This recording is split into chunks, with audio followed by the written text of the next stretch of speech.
由敬師運動委員會主辦，第30屆敬師日慶典經已圓滿舉行。本年度有接近1600位老師獲表揚，發揚中華文化尊師重道嘅優良傳統。教師係立教之本、興教之源，肩負着培養每一位孩子健康成長嘅重任，不斷提高教書育人嘅本領。多謝大家春風化雨、辛勤耕耘、作育英才，為香港同埋國家嘅未來作重要嘅貢獻。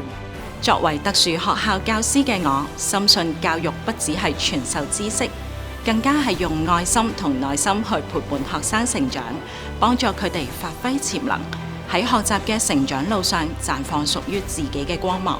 希望教育界嘅同工們繼續秉持專業操守，無忘教育初心，攜手推動教育高質量發展。喺呢個充滿感恩嘅敬師日慶典，謹代表家長聯會向每一位默默耕耘嘅老師送上最真摯嘅謝意，感謝每一位老師喺孩子成長路上嘅默默付出同埋陪伴。你哋嘅耐心、關懷同埋堅持，不只係知識嘅傳遞，更係心靈嘅滋養。孩子嘅進步都離唔開你哋嘅引導同埋關懷。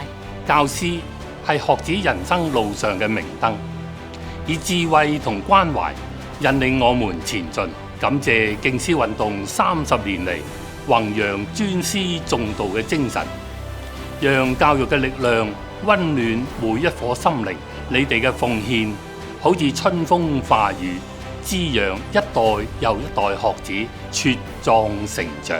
老師，多謝你。